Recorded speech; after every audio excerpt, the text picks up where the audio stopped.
غوث اعظم کی بڑی کرامتوں میں سے کرامت یہ ہے، اس زمانے میں آپ بغداد تشریف لائے جب حالات ایسے تھے کہ حق بولنا دشوار تھا، اور آپ جب مسجد کے ممبر پر کھڑے ہو کر اعلان کرنے لگ گئے، ہیبت ایسی طاری تھی کہ کوئی آپ کو روک نہ سکا، اور آپ کی یہ حقانیت کی تبلیغ پھیلتی گئی۔ شروع میں 10 لوگ، پھر 20 لوگ، پھر 100 200، پھر 1000 2000۔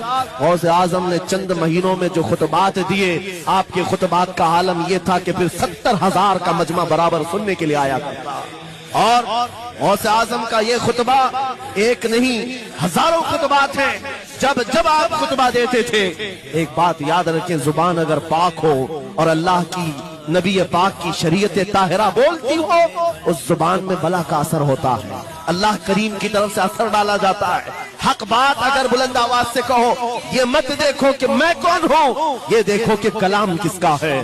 غوث اعظم کی بڑی کرامتوں میں سے کرامت یہ ہے، اس زمانے میں آپ بغداد تشریف لائے جب حالات ایسے تھے کہ حق بولنا دشوار تھا، اور آپ جب مسجد کے ممبر پر کھڑے ہو کر اعلان کرنے لگ گئے، ہیبت ایسی طاری تھی کہ کوئی آپ کو روک نہ سکا، اور آپ کی یہ حقانیت کی تبلیغ پھیلتی گئی۔ شروع میں 10 لوگ، پھر 20 لوگ، پھر 100 200، پھر 1000 2000۔ غوث اعظم نے چند مہینوں میں جو خطبات دیے، آپ کے خطبات کا عالم یہ تھا کہ پھر 70,000 کا مجمع برابر سننے کے لیے آیا کرتا۔ اور غوث اعظم کا یہ خطبہ ایک نہیں، ہزاروں خطبات ہیں۔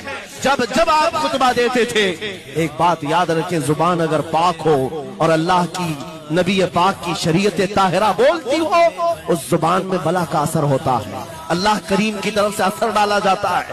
حق بات اگر بلند آواز سے کہو، یہ مت دیکھو کہ میں کون ہوں، یہ دیکھو کہ کلام کس کا ہے۔